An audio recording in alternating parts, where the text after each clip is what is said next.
Here comes another great episode of the Big Buck Registry's Deer Hunting Podcast. Big Buck Registry's Big Buck Deer Hunting Podcast, episode number 143. Chad EUBANKS, an argument for high fence hunting, timber company deer leases, and Louisiana public hunting. Please support our sponsors as they make this show possible. Today's show is sponsored by Morris's Sporting Goods and the Euro Hanger.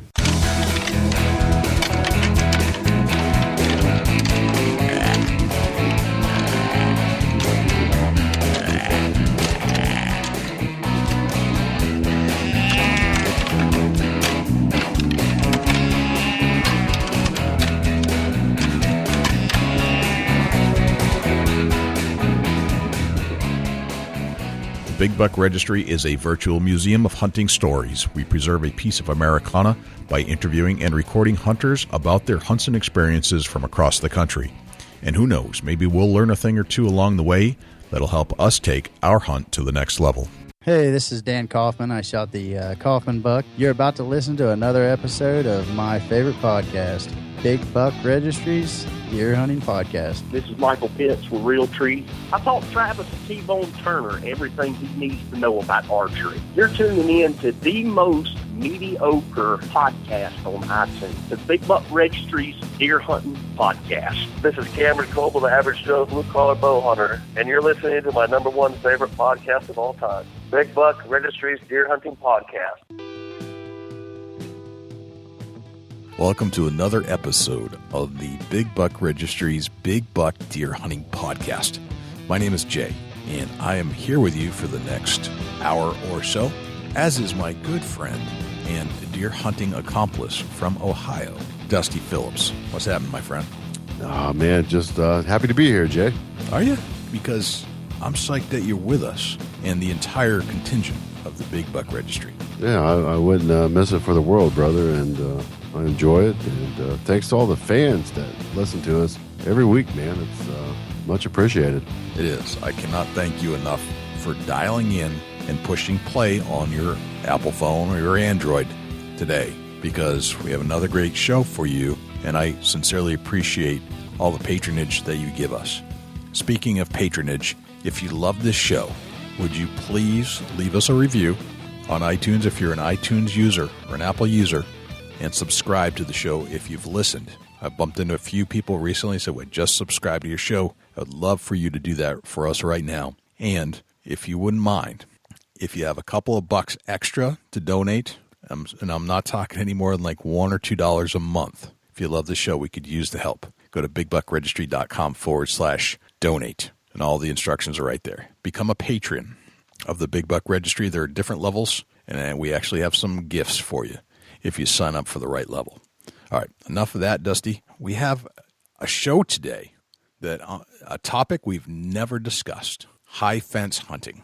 Should be super interesting, Jay. Off the charts. I think it's going to change the mindset of some after we hear the story. I have to be honest, I kind of had a negative connotation to it. And I don't think I ever really put any thought into it, except that you look at some of the Facebook posts, and there's a lot of negative sentiment. Everybody screams high fence whenever you see a big buck. And certainly there are big bucks living inside of high fences, and it's certainly not, free range.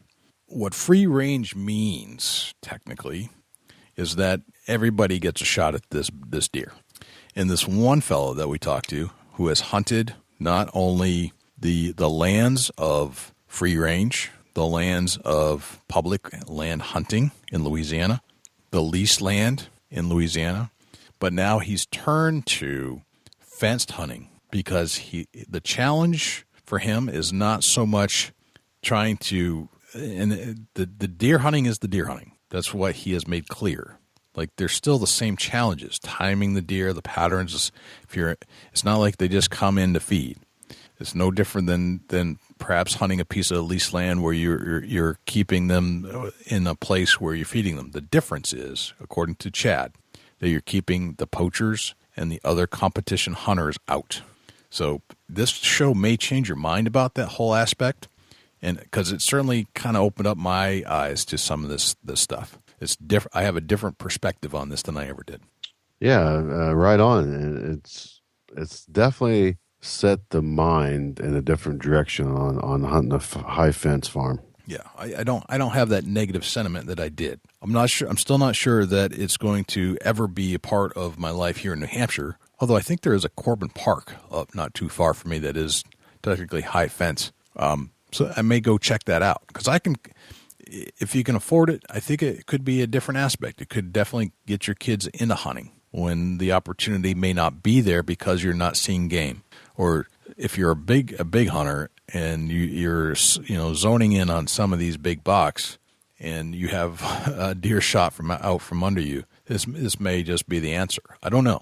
To each his own is basically my perspective on this. Whatever you feel is right is what you should do. As long as it's legal, then that's what you should do. Yeah, I couldn't agree more with that.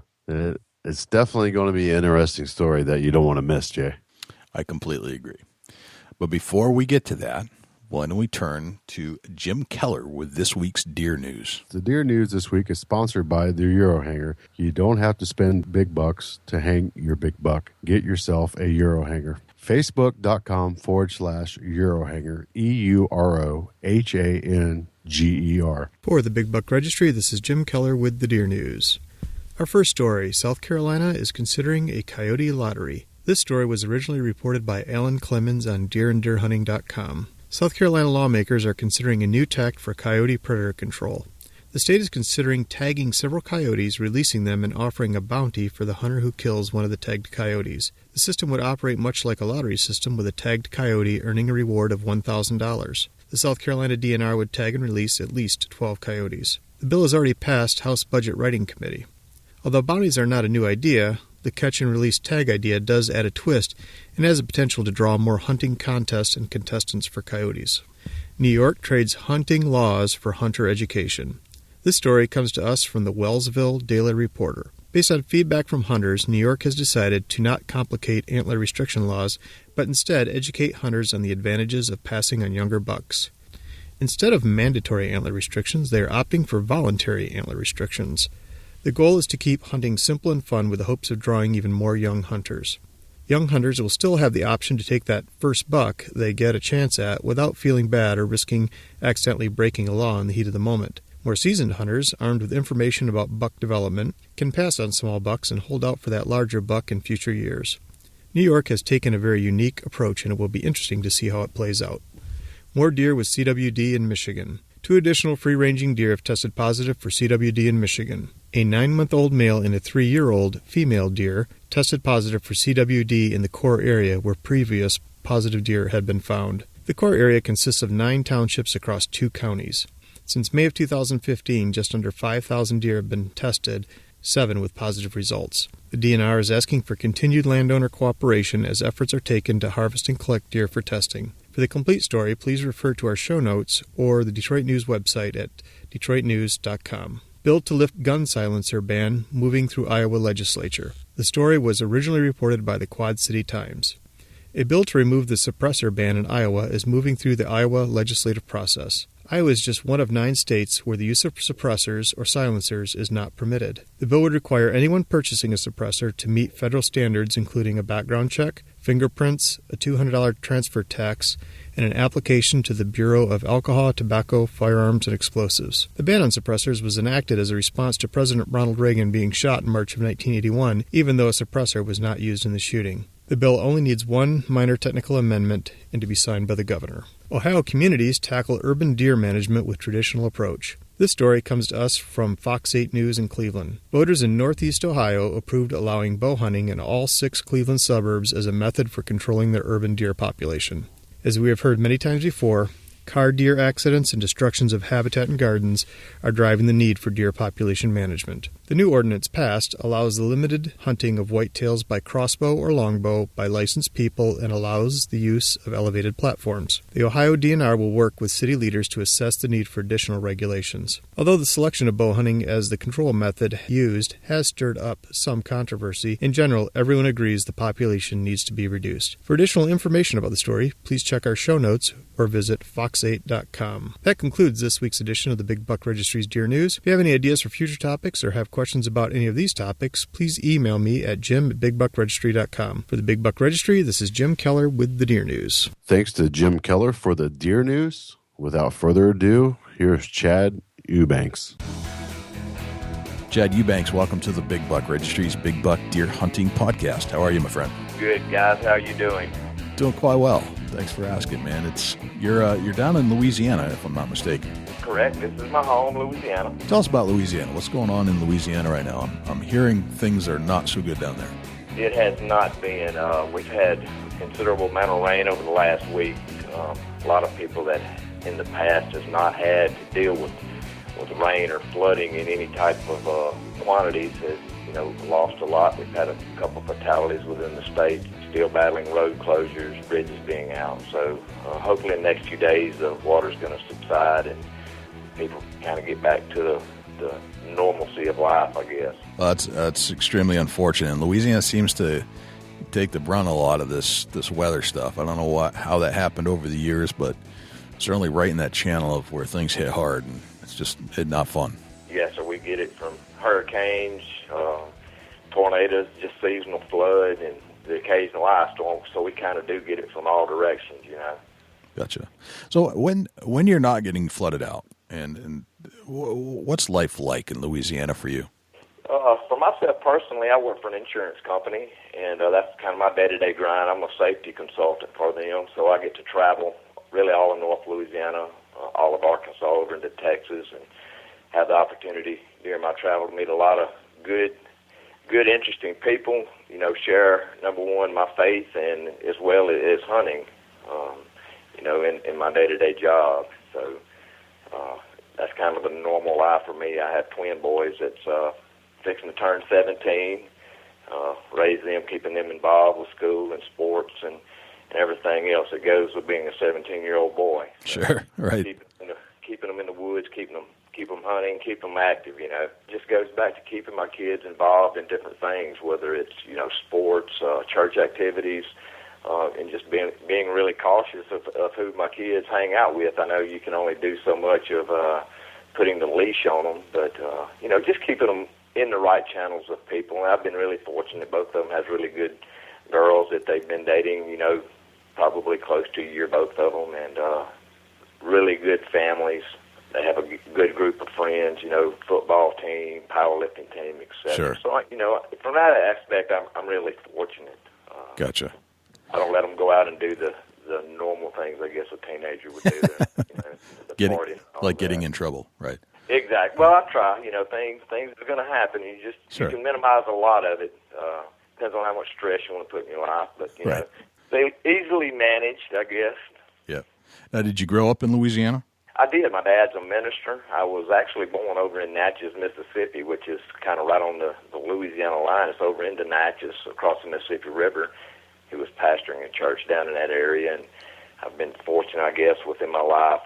I've lived in 2 or 3 different towns. My dad's, pastored some churches and finished school down in an area called Franklin Parish of Louisiana, which is kind of central Louisiana. He pastored at a church there for about 22 years. So I've really spent all of my life here. I worked for a drilling contractor down in South Louisiana. I was a training safety consultant for them, spent some time overseas, but most of my life has been spent right here in Louisiana, other than the occasional traveling off to a different state to go hunting or visiting friends or whatnot, Gotcha. And it sounds like you're doing well. It sounds like you got a job. You're raising two young men, and it sounds like things are going pretty good. Well, again, I've been blessed and fortunate. So nice, excellent. Everything's going good so far. All right, let's talk a little bit about your hunting presence. You have caught my eye with some of the deer that you submitted to the Big Buck Deer Wall of Fame, of course, and they're just beautiful deer. And I assume, growing up in Louisiana, you've probably, like most hunters do, they start very young. What's your background with hunting? Grew up with my dad hunting. Some church members of ours, we had deer lease over in Mississippi for years. Hunted, had a great time, killed some great deer. As the years kind of transgressed, landowners was getting a little iffy about leasing their land out and things of this nature. And it's just kind of been that onset since, I would say, the early to mid 80s.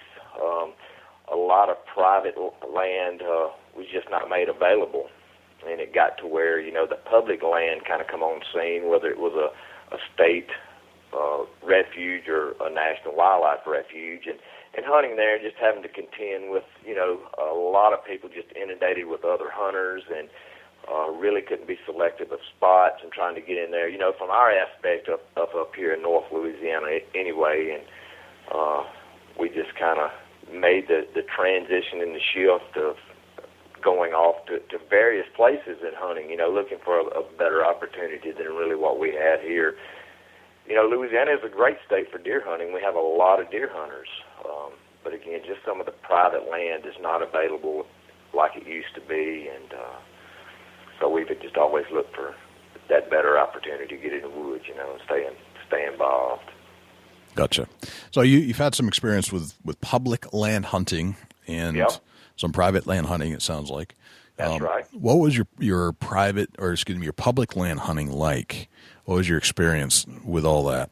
Well, from anything from, just an inundation of people saturated in one area. I mean, it's, when guys spend months and months scouting, especially if it's for a rifle quota hunt, people put in for the draw, and, you may have several hundred, not even thousands of people gets drawed, and they start scouting, and, you go select a place, and you got to contend with, if somebody's going to be there hunting in that area, and then it becomes a safety issue. A lot of guys, or a lot of people, and I hate to say it, but, people just, they'll shoot at anything sometimes that moves, or a lot of times don't take other hunter safety into consideration, and I think that we're seeing more and more of that, especially here in Louisiana. I can't speak for a lot of hunting, public hunting areas in other states, but I know here in Louisiana we've had to contend with that over the years.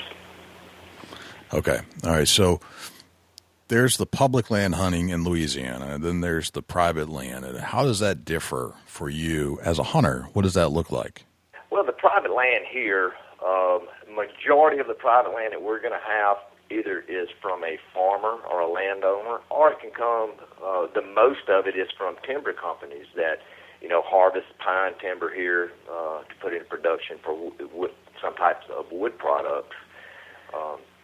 You can get with a landowner a lot of times if you know them. Again, would have to have known them for a while and become friends with them, and they may let you lease their property out just for hunting rights, and with that does come some type of management, especially here in the northern part of the state. This is kind of big buck country for Louisiana, and guys are really selective on what they take. They're really selective on what we feed. Our does, we look at our doe numbers. I mean, just the whole gamut of managing a deer herd from that perspective. Then you got to contend with, I'm sure of the other states, poachers, night hunters, things of that nature. And again, we've had to contend with some of that over the years, which is kind of really what pushed me over to go into high fence hunting areas. Okay. All right. I want to talk about high fence for sure. Okay. Well, let's talk about just the layout of Louisiana a little bit more. I'm curious. You had said that this is the northern part of Louisiana, and that Correct. This is where it sounds like there's more management in the north, according to what you had said. Right. Can you tell me about where the dichotomy is there? Is there actually a different influence or thought process the further north you get than in the south? I wouldn't really say a different thought process. We have a lot of good guys that come up from South Louisiana and hunt on some of our national wildlife refuges here. Hardcore bow hunters. They get deep in the woods. They go in and find some nice deer. They do a lot of groundwork, and they're the guys that they're looking for that specific deer. They've killed 120s, 130s, 140s, and they're looking for something bigger. And, again, that goes back to a lot of the farms over in the Delta or the northeastern part of Louisiana is like that, and it attracts those type of hunters. We have a lot of people from all over from numerous states that has camps over in Tensas Parish, which is over in the eastern part of Louisiana. They'll come over and they'll hunt Tensas National Wildlife Refuge. It's known for good deer. We've had several state records that's come out from over in that area. It just has a really good ecosystem over there for deer and other forms of wildlife as well. Okay. All right, so it's not so much you have the philosophy of deer management is wide throughout the states. What's different about the North in particular? From North Louisiana, what's different? Yeah. What we see over in the north part of the state, typically we're going to have bigger bodied deer just due to the forage that they have. Okay. Typically we're going to see bigger mass on the deer over in that particular area.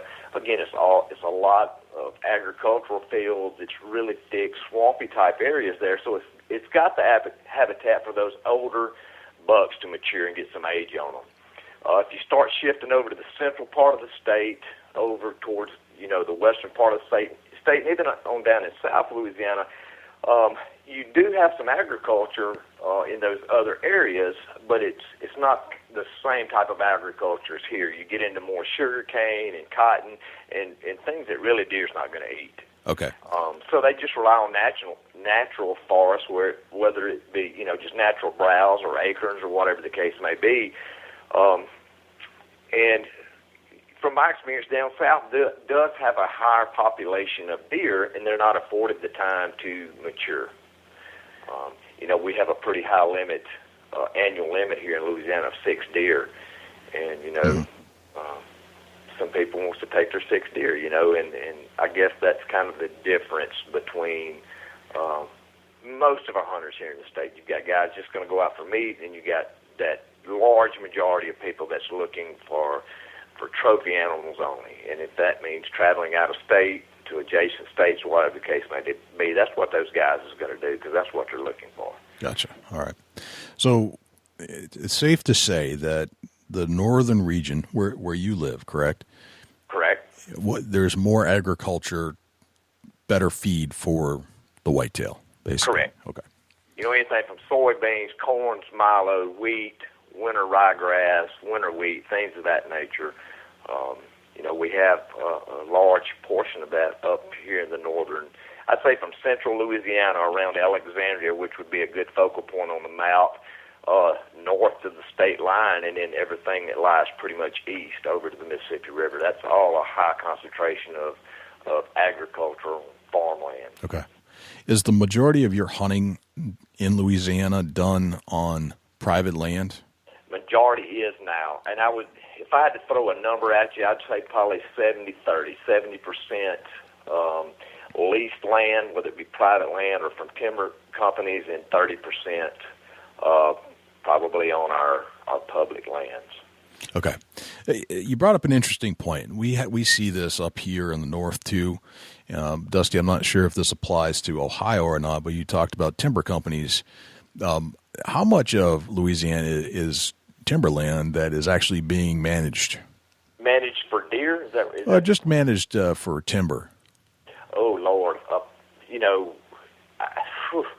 Probably 60% of the land in North Louisiana is managed, and we're talking about pine timber. Pine timber, okay. We have there is some areas out in Mississippi and Missouri and other places that has big tracts of hardwoods, and that's certainly a marketable item now, and people is managing that. But here it's specifically mostly pine. Mostly pine. Okay. Exactly. So it's if that's private land, how do you go about getting permission to hunt on these private pieces from the timber companies? There's 2 ways here. One, as the land become available through some of the national timber companies that's operating here, those tracts of land will be made available on their lease or their website under their leases, and you can go on there and you can actually purchase that lease for the year. There is some timber companies that have actually a bidding process. You look at a tract of land, and you'll have a certain date everybody puts in a sealed bid, and they kind of take the highest bidder. There has been some changes within the last year to 2 some ownerships of timber companies. And some of that is changing, and I'm not really abreast of how it's working now, but that's kind of how it's worked in the past for us here. Okay. And do they cut up the pieces of land so that you can pick which piece you want to bid on, type of thing? Like just draw a line on the map and say, all right, that's the piece I want. They do somewhat. They may have a 200-acre tract over here, and they'll lease the whole thing. Okay. As one unit. They may have several thousand acres in another location where they'll actually bust it up in several sections to make it affordable for leasees to come out and take advantage of that. Gotcha. And how much are you talking about when you're looking at a lease property in that style? Oh, man, it just depends. I leased some property in South Arkansas back in early 2000s. I want to say it was around 800 acres, and you're looking at $4,500 to $5,000 is what I paid for it then. Okay. So. And that runs for the season? Yeah, that's for the season. Just the deer season kind of thing? Well, it's actually year-round. Year-round. Okay, that's the year. Year-round. So. Yes, that's right. So it's a year lease somewhere around $4,500. Is the price comparable in Louisiana to some of those things for an 800-acre piece? Yeah, that's pretty much what it is. Okay. Is here, and it's pretty comparable. It goes, depending on the area you're in. If it's an area that has higher deer concentrations, or if it's been in a long-term lease managed or things of that nature, the price per acre may be a little higher on the lease end. There's just several factors into it. Okay. All right. And is the competition stiff? I mean, are you going up against all your hunting buddies to see who's going to get this piece of property, or do you focus on if, let's say, there's a tremendous whitetail walking around on a certain piece, does that draw more attention? How does that all get sorted out? As far as when somebody's trying to lease the property, once it's leased and you're dealing with individual members. Well, let's talk about let's say you get a piece of property and you actually get the lease. Do you then divide it up amongst your buddies? Well, a lot of guys would go lease like I did. I went and leased a fairly small tract of land, and it was just for my family. My kids, my dad, etc. Okay. Because that's what you run into, no matter how much you try to manage a piece of property. Sometimes, if you start saying, well, look, I saw a nice deer over here, word travels like wildfire, and I'm sure it's that way in all other states. Right. I've hunted pretty much all over the country, and I've heard horror stories, but yeah. It happens.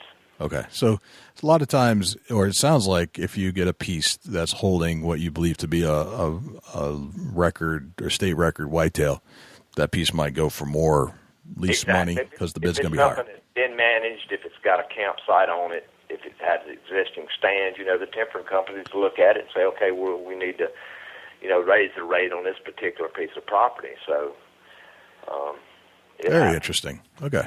It happens. Yeah, very neat. So you do hunt in other spots, and we started to talk a little bit about high fence hunting, and this is a topic it's a hot button amongst hunters, this high fence thing, because some hunters love it and other hunters just don't respect it at all. Right. And I don't know why that is, because I think it is to yourself what you want it to be. It's whatever you make it. And each style of hunting is just entirely up to the hunter, not up to the other hunters to decide what the other hunter should do. It's up to the hunter. Yes, sir. Period.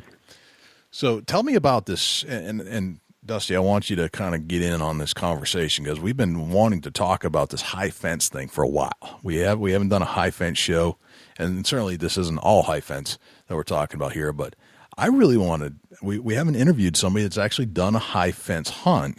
But I want to get into this because it's fascinating to me. Obviously it holds bigger deer, but yeah. What I want to go ahead. It's something that man, you see so much trash talk about a high fence operation, right? But yet, in the back of my mind, I'm thinking they're raising some of the best antler growth I've ever seen on a high fence place. That's what sparks my interest is to talk about the programs that they run as far as antler growth and get into habitat and that kind of stuff on a high fence operation. I know it's got to be phenomenal because there's phenomenal deer that's harvested there. Right.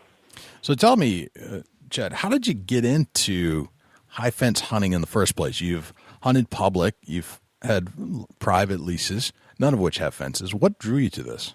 Well, everybody's kind of heard the stories over their lifetime. Man, I saw a nice buck down here at my favorite hunting spot, getting great pictures of him, most of them at night. And you have guys that just hunt these places weeks and months to come up empty-handed at the end of the year with a pretty sizable investment, feeding, going back and forth to a hunting location, only to hear that another landowner has either shot the deer, somebody's run over the deer, or whatever the case may be. And, several years ago, I wanted to take my kids hunting, and, here in Louisiana, you can hunt and you can kill some nice deer. It may take you a few years, of getting into the groove and really locating a nice deer and keeping an eye on him. And I wanted to take my kids and just kind of do something different for them, keep them in hunting, keep them kind of enticed into being in the field. So I decided we would go to Texas and met with a really nice guy, went over on a hunt over there.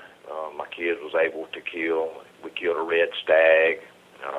One of my kids killed a nice fallow in a gold record round. And, that just kind of put the hook in their mouth. They coming from Louisiana and even in South Arkansas, where we've done a lot of hunting, going and sitting on the stand some days and seeing one or two, maybe some does or some little young bucks, to go into these places and really seeing some mature deer, seeing numbers of deer, and being able to be selective of what you want to shoot. We try to shoot 4 or 5 year old deer, something that's matured, something that's reached that, I'm not saying pink in antler growth, but something that has certainly matured to a sizable, animal to take. And that's really what has got me and pushed me into hunting in a high fenced area. With the experience of hunting these places, these people have a big investment in these animals. Not only of buying deer or other exotics to get started, but feeding the deer. A lot of people worm their deer just like they would cattle several times a year, and really taking the time to manage their animals and being selective. Interesting. Okay. But I do want to nip some of the, misconceptions, the bad impressions that people have got over the years of high fence places, because I was one of them at one time. Yeah, let's get into that. Started going to these ranches, and I've got ties with some of the biggest ranches out in Texas, and have become really good friends with the people out there. A lot of the people that is condoning high fence ranches has never been. It's just they've heard their buddy or maybe a family member say something bad about it, and they just assume, man, this is the worst thing in the world. And I'm not saying all high fence hunting areas is the best in the world, just like I'm not saying any state is better than any other for deer hunting. I think they all have their pros, and I think they have their cons. And we've got a lot of people that's not so animal friendly in the world that's really kind of pushed a lot of the negativity, whether it's in a private high fence place or even out on public or private land. It's just, we seem like we get bombarded with that repeatedly.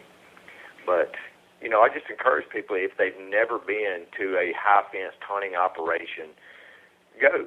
You don't have to go out there to hunt. A lot of the people let you come out. You can make fish in their pond. You can stay. You can look around, tour it, whatever you want to do. But go out with an open mind and look around for yourself. A lot of these farms are laid out.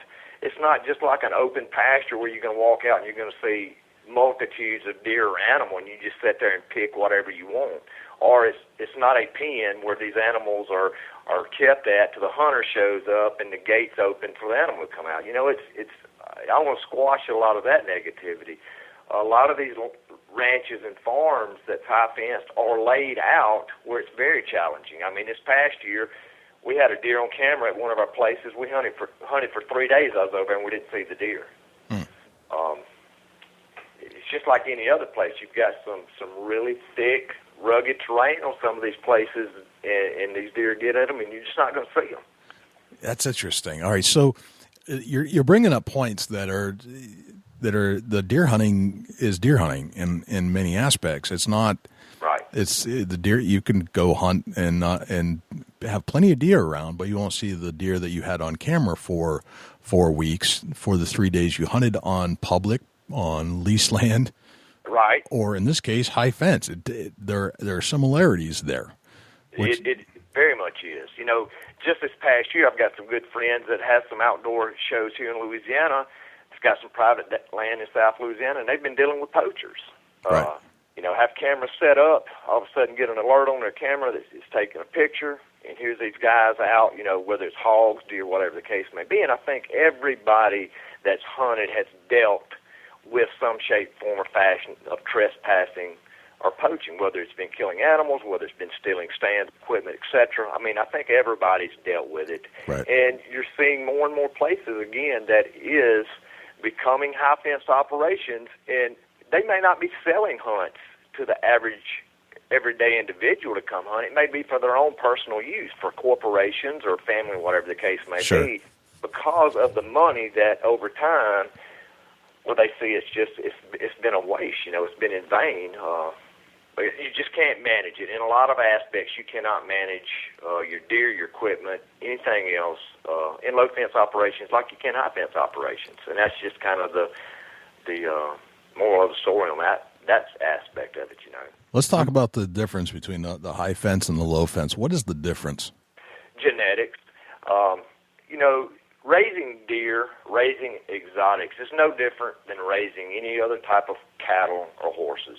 You know, people that's in those operations invest a considerable amount of capital to get started. Number one, you got to acquire your land. Number two, you've got to spend a considerable amount of capital getting it fenced in, and that's not cheap. If anybody's ever even tried to put up barbed wire or some other type of fencing for horses or cattle, they'll understand. But, you know, and once that's done, then you have to decide what genetics you're going to put on your place. There's certainly state laws and regulations that's required.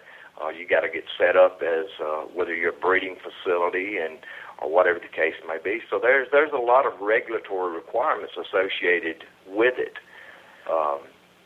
And then once the genetics are on the place, then, you know, you become selective. You've got to manage number one, you got a carrying capacity on your property. You know, how many bucks to does. All of that has to come out to a fine balancing equation for it to work. Gotcha. So is it safe to say that the high fence or the fence period is not only to keep the deer in, but it's to keep the other hunters and poachers out? You're exactly right. Okay. I couldn't put it any better myself.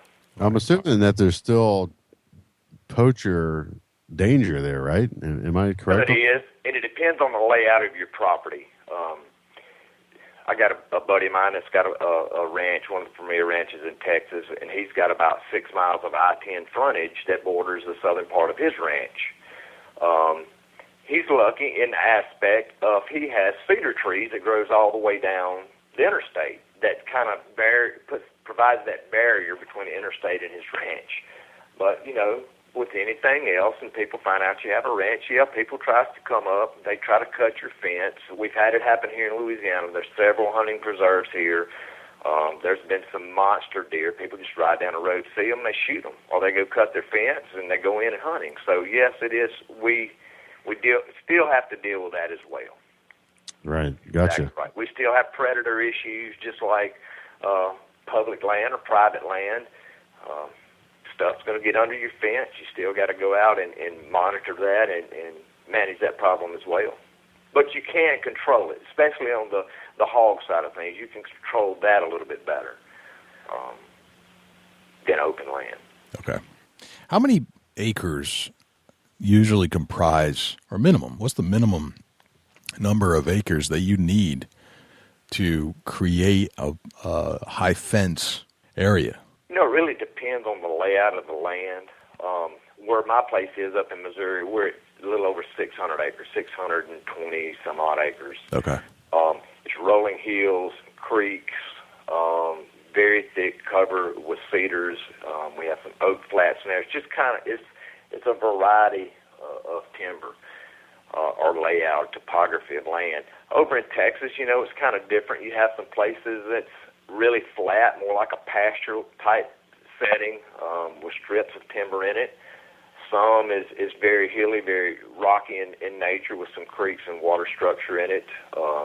Ridge lines do kind of run into the problem in some of those areas of finding cover for the animals, and that becomes a problem depending on what type of animal you have in your place. But going back to the question you asked me as far as number of acres, over the years I have known guys that's had 100 acres fenced in and conducted hunts on, and there's guys that's got 15 or 20 acres, 20,000 acres, to conduct hunts on. Okay. So it really kind of depends on what their business plan is, their strategy is, and the layout of their property and what they have in mind of doing with their animals. Gotcha. And as far as the fence itself, how many miles of fence do you have to maintain? I would have to do a count on the property I just acquired up in Missouri. You're talking miles of fencing. Right. 5 miles, 10 miles, 15 miles. Again, depending on the size of your property, and some of the some of the land you can't just go out and drive a post and put your fence up. Like out in Texas, you're dealing with rock and limestone and various things. You have to actually drill down to be able to put your post in place to hang your wire on. So it becomes a very expensive endeavor from that aspect of getting it off the ground. Right. Do you know the cost of what it costs to put up high fence like that? You're looking at several $100s, sometimes a foot, depending on what kind of wire you use, what kind of post you use in bracing. A lot of the ranches now you're seeing more and more that's what's called double fenced. Most of your high fence places is going to have 10 foot of wire, but it's going to actually have 2 layers to prevent stuff from getting out, especially as you start getting into bigger animals such as elk or stag or things of that nature. You just don't want to run the risk of those types of animals getting out. So it can be on upwards of several $100s a foot up into the thousands, again, just depending on what type of fence you're putting up and how you're going about doing it. But so there's automatically a large expense that goes with this thing. Very much so. There was a guy in Texas that I hunted with some. He had 100 acres. He done everything himself. He bought his wire, and he was at about $15,000 for his 100 acres, in which I don't think is very bad. But he probably purchased it from somebody he knew and got a pretty good deal on it. So that just kind of gives you a guesstimate of what he had into his place for 100 acres. Okay. Right. You was talking $250 a foot. You put 1,000 foot of fence up. That's $250,000. Exactly. Okay. I mean, some of these farms, even small farms, they have $500,000, $750,000 just in fencing, and some even more, again, depending on the size of it. So unless you're a multimillionaire or a billionaire that can just keep this as a recreational event for you or whoever you want to bring with you, or a company that might own this, I don't know. There's a business aspect to this that has to be maintained because you have to have revenue coming in to support the cost of maintaining this thing. You operate off a profit margin just like any other type of business. Yeah, it's a business. Exactly. So how do you do that? Is it simply by hunts coming in, people come to pay or come there and pay to be there kind of thing?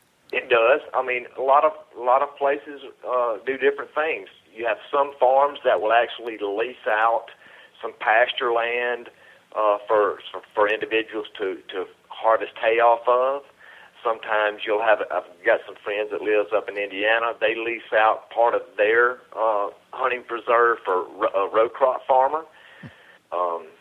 There's a lot of us guys out there that do have sponsorships that furnish some equipment for us for advertising certain purposes. But yeah, there's just different. Interesting. So different operational, I guess. Different. Sounds like there are multiple streams of revenue that could be produced, like any piece of land could produce. Exactly. That's right. And the difference is, like, and again, I want to speak for Louisiana specifically because I've hunted here more than anywhere else.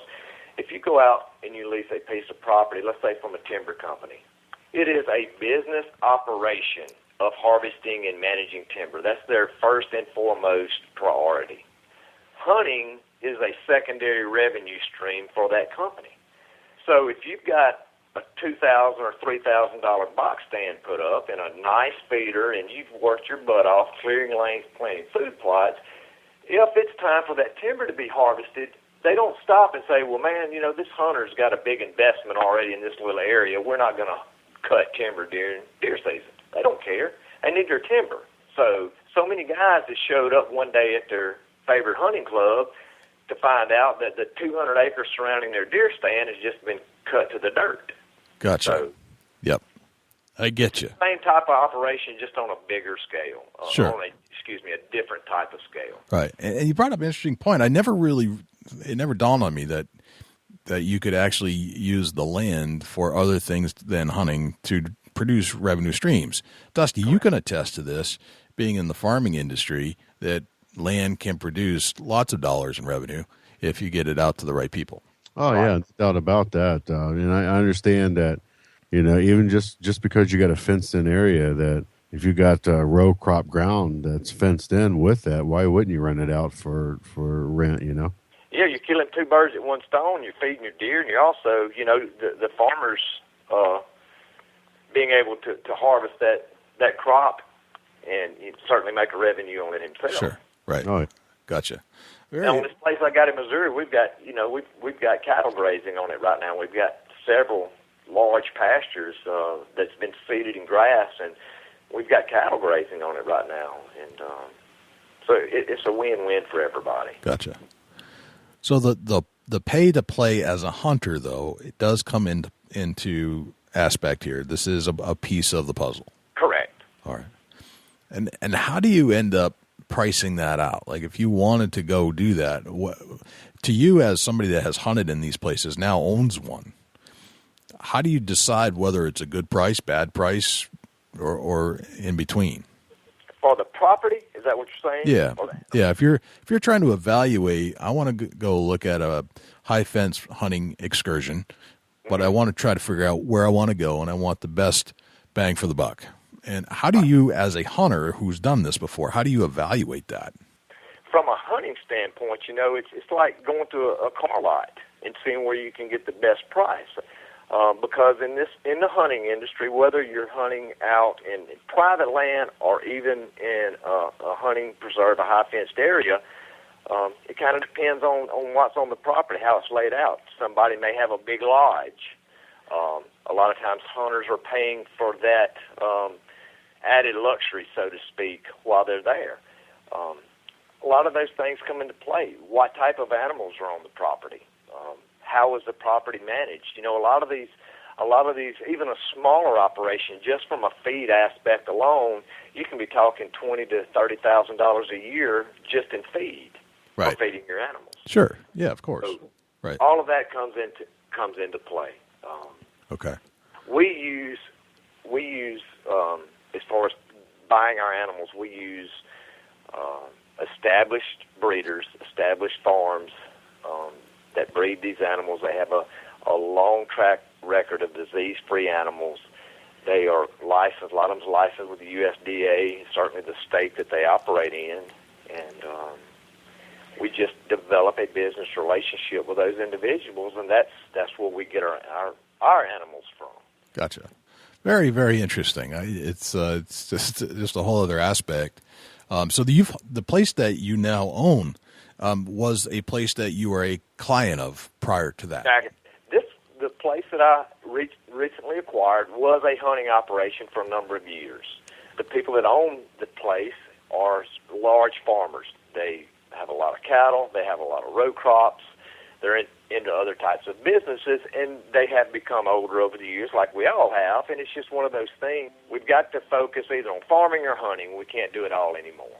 And it was just a decision in their business plan that this is one thing that they didn't want to pursue anymore. The opportunity made itself available for me to go up there and The place hadn't been hunted in several years, and I was talking to the landowners, and they had been seeing some good deer. No cameras has even been out on the place. So I said, I just want to come up there for 2 or 3 days, kind of see what you got on the place and see what I can connect with. And that's kind of where the whole, the interest, I guess, accelerated in this area. Okay. Now, you had hunted this place before?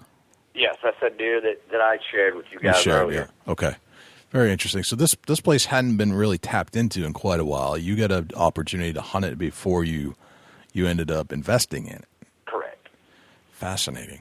I was not, we knew they had a deer herd on there. It's a closed herd. The place has been in business, in operation, I guess, 15-plus years. So we knew there was deer there. But again, it had not been hunted in 3 or so years. And I just wanted to kind of get out in the woods a little bit and just see what it was all about and see what was going on. Very interesting. So what I'm interested in, Chad, is kind of how you go about setting up your hunt. I want to bring Dusty in here to kind of go through like a gear check and how you prepare. Maybe it's different than hunting on public or private, or I don't know. But I'm curious to see what kind of things you prepare for and the things you actually use, what kind of equipment and tools you use to do this hunt. So, Dusty, take it away. Yeah. Chad, do you carry a backpack with you when you go on a high fence hunt? I've got a backpack that I've had for a number of years, and I do carry some items in it. I'm kind of different now that with this hunting preserve and hunting high fence places as a hunter going afield, I guess, that's out on private land. Typically that hunter's going to take a gear bag and all kind of accessories. And pretty much we're a simplistic operation, and most of these farms are. We will carry a thermocell. We'll carry, something that has some type of snack items in it for our clients or even for other hunters. But mostly when we go afield, it's, the necessities, our rifle, our ammunition, and good optics. And that's pretty much what we use. As far as camouflage and things of that nature, yes, it does come into play. A lot of times for a rifle hunter, they're going to be hunting out of a shooting house or some type of blind. I have people come all the time, and I've hunted with people. They may wear some type of black attire, such as Under Armour or something that's just black in color. You can't see that setting in a blind. That animal can't see that. So, a lot of times we really don't have to get geared up from a camouflage standpoint, traditional camouflage standpoint per se, I guess. Yeah, it makes sense that being all blacked out in the shooting house would conceal you. So, yeah. What do you focus on scent control while you're in there? Do you do anything for scent control? We do. I use some dead downwind scent that we've used for a number of years, and that has seemed to work the best for me. And again, that is from personal experience. I have some laundry detergent that I use, and I also have some scent spray prior to going into field, because it's like anything else. Even though that you're hunting in a high fenced area, these deer are not used to people. Even though that we go out and we do fill up feeders, we shy away of getting the animals used to people, and that comes a lot of times from deer that's raised maybe at a breeding facility from a young age, and they're around humans so much. So in most of your hunting preserves, your larger ranches, it's kind of opposite. The deer are just like they are in the wild. Scent control is a big thing. You may be sitting in a stand, you may have a north wind blowing, and all of a sudden it's switching a different direction or swirling. So guess what? Those deer, just like anywhere else, are going to smell you, and you'll never see them. So we're certainly very cautious, and that's probably the biggest thing that we look for and try to achieve is controlling our scent, not only in the stand, but to and from as well. Right, for sure. What kind of shooting houses are you talking that you use? We've got some blinds that's actually built right now that we're finishing up. We've got some 12 by 6 shooting houses. They're made out of a fiberglass or a composite material. This is just something that we have fabricated up ourselves. They have sliding windows in them. They're insulated. We've got some propane heaters inside for people to keep warm. We've got some nice shooting rests all the way around, some nice chairs, office-type chairs inside. We are in negotiations with a major stand manufacturer of getting some stands out for the property, and hopefully that will come to fruition before hunting season comes back around this year. But. Gotcha. Okay. What when you say you rifle hunt, what kind of rifle are you using? I shoot a Remington. Right now I've got an Alaskan Wilderness 300 Remington Ultra Mag, and that is my go-to gun. No matter where I'm hunting, whether it's in Louisiana, whether I'm in Texas, or if I decided to go to Colorado to shoot an elk, or on one of our places to shoot an elk, that's the gun I use. Especially with the new types of ammunition they have out now that's, different power levels. There is a round for that 300 Remington Ultra Magnum for anything you want to shoot. Gotcha. When you talk about the shooting houses, how many shooting houses do you have on one particular ranch? On our place up in Missouri, we have 3 on it right now. And those shooting houses, we are, this year, coming into operation, we're going to video all of the hunts. As a client comes in, we're going to video their hunt. We're going to give them a copy of that CD to take home with them, and they'll have that to reflect back on and cherish for years to come. Our shooting house right now can hold 3 people, 3 hunters. It's designed for 3 hunters. Plus, we've got extra room that's in a place designed that's for the camera, so we can film those hunts as well. Very nice. Okay. Very cool. Very cool. So, Chad, I was wondering if you could take us on a hunt, your most memorable hunt, specifically this one, the deer that you sent into the Big Buck podcast for the wall. Could you take us on a play-by-play hunt and how that all unfolded? I'm curious to see kind of how that would have compared to a hunt anywhere else. Sure. The particular deer that I submitted to y'all, the farmer or the owner of the property that I actually just acquired up in Missouri had saw this deer one afternoon in a field. And he called me and said, look, man, he said, this deer that I saw this afternoon was probably one of the biggest deer I've seen in a while, and it just don't look familiar. It's not a deer that he's picked up previously on cameras or even seen, out and about in his day-to-day operations of tending to the cattle in the farm. And I'd already had plans to come, actually a couple weekends after I received this phone call, so I pushed my date back a little bit and left. I wanted to go see what was going on and wanted to put my eyes on this deer. So he told me that pretty much the location that he had seen the deer in, and there was no blinds, there was no stands, there was nothing in that part of the hunting preserve. It was the thickest part. This deer had come out. When he saw him, was probably cruising for some does. So I said, look, man, I've got a climbing stand at the house. I'm just going to take my climbing stand and I'm going to go get him where he's at. I was assuming that was probably his bedding area. Looked at the topographic map of the place, had a nice water source down through there, some thick cover for the deer. So I just wanted to kind of pinpoint that and see if that's really where his home was at. So showed up to the place, got there late one afternoon. I didn't even worry about going out and hanging my stand. And I didn't want to fool with it the next morning when I woke up. So I said, I'm just going to go out. I'm going to get on top of this ridge. It kind of looks down in a creek bottom that's really thick with foliage and cover. A lot of cedar down in the bottom. So I just went out and got up on the side of the hill and watched some deer playing out in the field. I was kind of at a vantage point where they couldn't see me. I was kind of hid. I was recessed in the wood line, but, there was animals out in the field playing, and of course, we was overlooking this bedding area, and 2 days, I'll make a long story short, 2 days of hunting, I didn't see the deer that the guy had explained to me, so I wanted to hold out. We saw some really nice deer, saw some from, 130s to all the way up to 160, 170 class deer, and from what the owner had described to me, he figured this deer would go from 220 to 230 inches, so just wanted to hang out and be patient. So the last day there, I went out that morning. It was raining. The last day I was there, and a cool front was coming in. So I went out and got in the same spot, and I'd already hung a ladder stand in this place.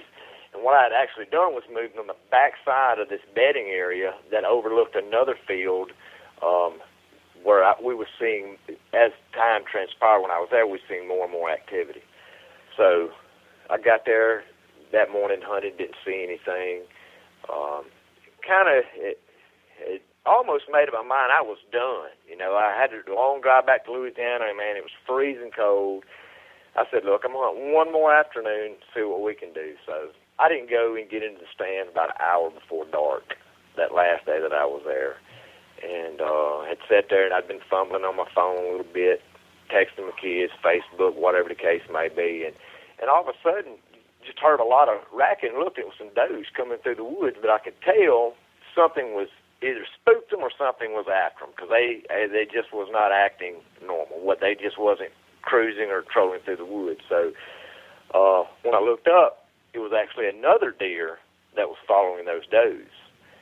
And then all of a sudden I heard a snort wheeze, and I said, uh-oh, we got something going on. And about that time, the deer that I actually ended up taking come out and run the buck off that was following the does. And he didn't want anybody in his area. And when that other buck come in and encroached on his does, that's when he showed himself. And we got a shot at him. He was about 75 yards. He come out into the edge of the field right at dusky dark, chasing those does. It actually come up a draw in a pinch that come out into the field and pushed those does out into the field, and we got a good shot on him. So he scored 248, and we were certainly pleased with him. That's awesome. And listening to you tell the story, and Dusty, tell me if you agree with this, I couldn't tell the difference between a story in a high fenced area versus a place that was in a private piece of property or even a public land for the most part, other than there's no story about another hunter that you might have bumped into. Exactly. Right. And that's what I want other hunters to understand. We have just the same difficulties in different areas, I guess, as hunters hunting out in private or public land. Typically, when we go out, we know a certain deer that we're going for, and we want to get on that deer. And it's not that simple as getting in a truck and riding through a few fields and, oh, there he is. When you get a 4, 5, 6-year-old mature buck, he didn't get that age from being stupid. Right. They're cautious. They use the does for decoys. They use the young bucks for decoys, and they just lay tight. And especially on good years where we've got acorn crops on a lot of these farms and hunting locations, they're going to hang tight in those bedding areas, cruising and eating on these acorns, and even really in hard rut. They'll get their harem of does. They'll get them off down in the pinch somewhere, and that's where they're going to keep them. That's fascinating, just to hear that, it's a whitetail's a whitetail. It doesn't matter if they're inside the fence or outside the fence. The only difference is you don't have to compete with other hunters. That's exactly right. And again, I want other hunters to realize that. Some guys that has never been out on a high fence place. Take your kid. If you've got a kid that you're trying to get into the sport of hunting, there's no better place to start that kid off is to go into a ranch out in Texas, come to our place up in Missouri. A child is going to see a lot of different animals. It's going to keep their attention. And if you want to get them addicted, you want to get them into hunting, I don't know of any better place. That's how I started my kids, and it's kind of spoiled them in a sense. They don't see the number of deer out in public land, I guess, or even out on a lease somewhere. But well, you certainly raised some very, very good points, I have to say. Those are all very good aspects as to it's a strong argument for a high fence is to get your kids involved, get them hooked with that first hunt, that first kill. Right. Then they'll be in it for life, that kind of thing. Yeah, it'll certainly keep their attention. There's nothing worse than having a child that maybe the first or second time out on a deer stand in 30-degree weather or 20-degree weather with it snowing or wind chill factor down in the teens on your kid not seeing anything or not seeing anything that you're going to shoot. It kind of puts a bad taste in kids' mouths like that. So. I agree. And the only thing is that you can't put it in the record books. That's the only other conclusion of this, right? You can. SCI. Really? Okay. So there is one that will take these. So you're not ruled out of all books, just some. Exactly. Right. Yeah, Boone and Crockett and even Pope and Young, and I'm not real up to breast on the Pope and Young stuff. I know in the high fence, everything, the places I'm involved in, everybody's into SCI. Okay. All right. Very nice. So there is a book for man who stands like that. Okay. Chad, I have 10 rapid fire questions for you. Go. And all right. What's your number one hunting tip of all time? Number one hunting tip? Yep. Man, it's got to be scent. I am a big scent freak. I think that is the most important aspect of hunting, whether you're in a high fence place, out on a free range hunt. Scent control, scent control, scent control. Okay, scent control. That's a very important one for sure. All right, we all have these things that we've got to have with us at all times when we're hunting. And it's usually like a good luck charm of some sort, and we feel completely naked in the blind or in the stand if we don't have it with us. What's that one thing for you?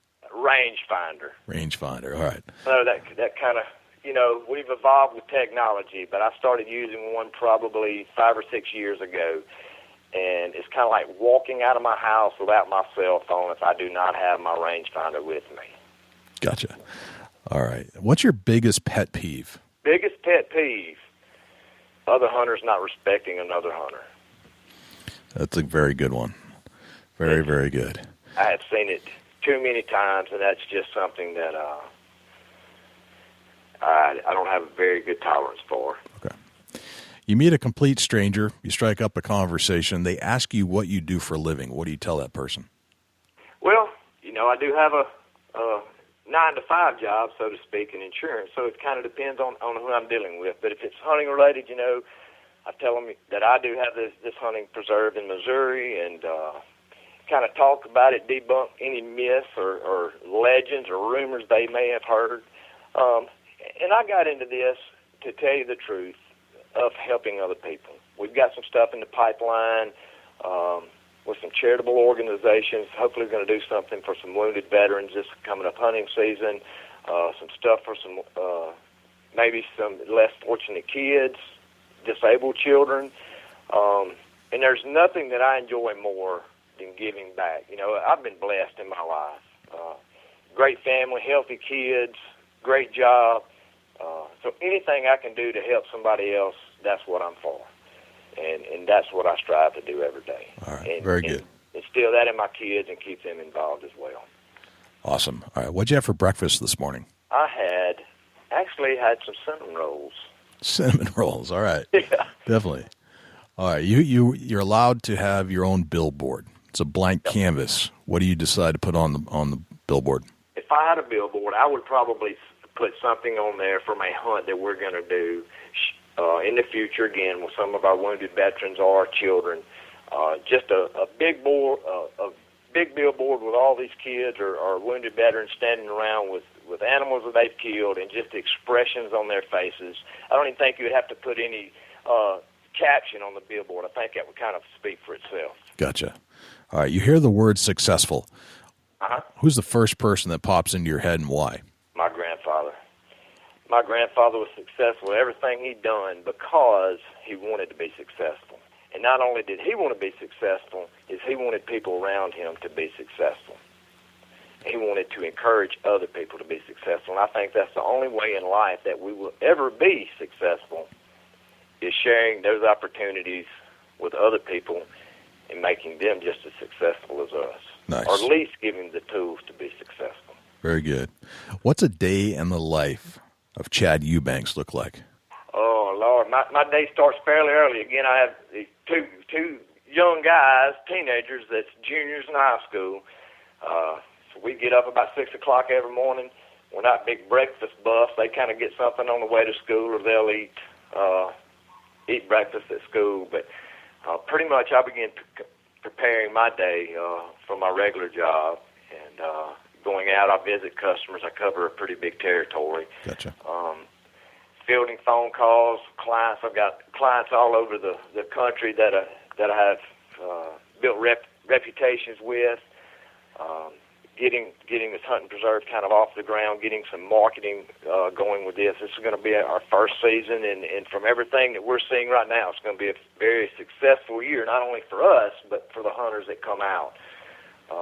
Again, we have several organizations that's going to get involved with us. We've got several major companies from deer stands to deer feeders, binoculars, guns, firearms that's getting involved with us. So, fielding those calls from them, business as usual, I guess.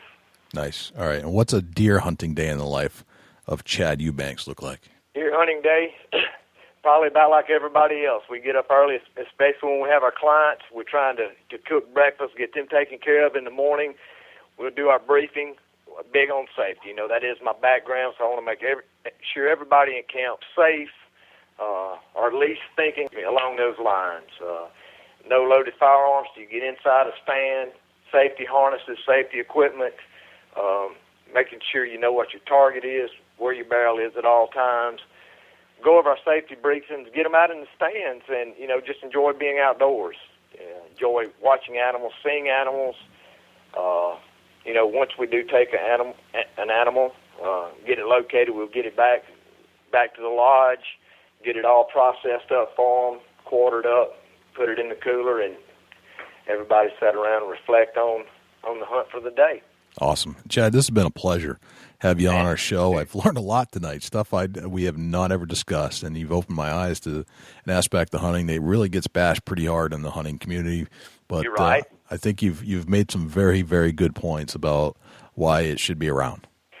Well, I appreciate you guys having me. I do want to throw out one thing. We just created a Facebook page about 2 weeks ago. It's Bone Buster Outdoors. You can find us on Facebook. Nice. We're in the process of getting our website off the ground. I was with our marketing people today. We're putting some final touches on it. So hopefully at the end of the month we'll have that thing going live. But again, Bone Buster Outdoors. Nice. Check it out. Give us a like. Any questions I have for anybody, my phone number's listed on there. They can call me anytime. I'd be more than happy to get some people out that's never been for a hunt. That's what we're about. That's what we do. Nice. I was just about to ask you, how do we reach out to you if we have other questions after they listen to the show? And you're spot on. Very nice. Chad, right. Thank you for joining us on the Big Buck Podcast. You bet. I can't thank Chad enough for joining us on the Big Buck Podcast to talk about high fence hunting. Fascinating subject. Definitely gets beat up a lot on Facebook, on social media. People scream high fence every time they see a big deer. And certainly big deer live within high fence areas. But he makes some very, very valid, good points. Yeah, no doubt about it, Jay. It makes you stop and think that, in reality, high fence is probably a great plan for a guy with children and trying to be safe, and it just makes sense. Yeah, there's no competition for the most part, and there's no chance of the big buck being shot out from under you if you've been at it all season. And, thinking back to some of the biggest deer that have been shot and the people we've interviewed on this show, their biggest challenge, it seems, is not so much getting to the buck or timing the pattern correctly or playing the wind on a certain day when the pressure's right. It's more about not telling a soul that you have what you have in front of you because you have them on your game cameras and hoping to God that nobody gets them before you do, or somebody shows up and maybe trespasses or poaches, or maybe just a neighbor hears about the buck that you're hunting, has never seen it, and goes out and kills it. I can see how this, if that has happened multiple times, how this might be a better choice. Yeah, I agree to that. Not saying that it's fair game or a high fence is, completely what we're recommending, because that's not it. But it's definitely controllable by somebody that's hunting high fence. Right. I don't think you can compare it to, the typical fair chase hunt where you're on the ground, you're still hunting, you're in wide open territories. I don't think that's the comparison. I think the comparison is that you have a place, you want to hunt it, you can afford it, you want to introduce your children to the sport, you want to have some action that they can depend upon. And if you're not in an area for sure where there are lots of deer, this is probably a decent option overall. I'm not saying it's the answer, but it certainly hasn't. I can't remove it from the equation anymore. And I'm not sure I did completely before, but for sure it's in play. It's in my playbook now. Yeah, for sure, Jay. It makes sense to have that in your playbook. No doubt about it. Yep. So, Very, very cool. Thanks to Chet. So, Dusty, do we have a Chubby Tines tip of the week this week? Chubby Tines tip of the week is... The Chubby Tines tip of the week is sponsored by Morse's Sporting Goods. Firearms, used firearms, bows, used bows, located at 85 Kentucky Falls Road in Hillsborough, New Hampshire. Give Jim a call at 603-464-3444, morsessportinggoods.com. Your dollars go further in New Hampshire. There's no sales tax. Morse's Sporting Goods. It's time to start putting your mineral out. Okay. 'Tis the season. Fa la la la la la la la. That was Christmas time. Pretty much. The deer antler growth is going to start here not too long. Some deer you may be seeing that sprout already on the turnaround. But yeah, just start thinking about getting your mineral lined up, getting it out in place, and start getting that maximum antler growth right off the beginning here. So you're saying that this is the time to get that mineral out?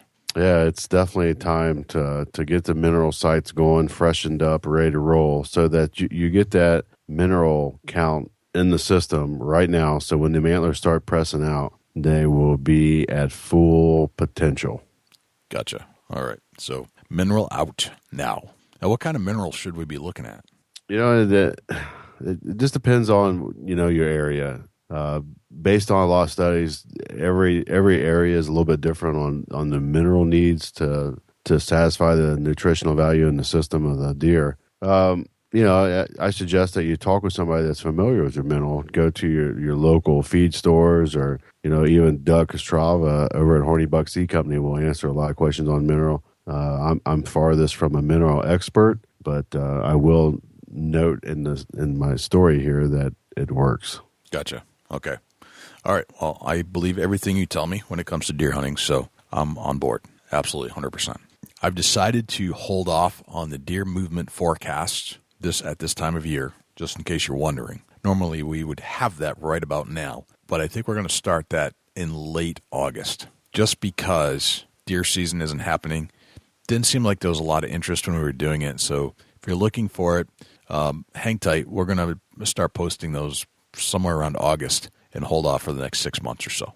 So that's the scoop on that. Thanks to Chad EUBANKS for joining us on this show and talking about high fence hunting compared to the other types of hunting that he's done. Thanks to Jim Morse for sponsoring the Big Buck Deer Hunting Podcast from Morse's Sporting Goods. And thanks to Jim Snow from the Euro Hanger.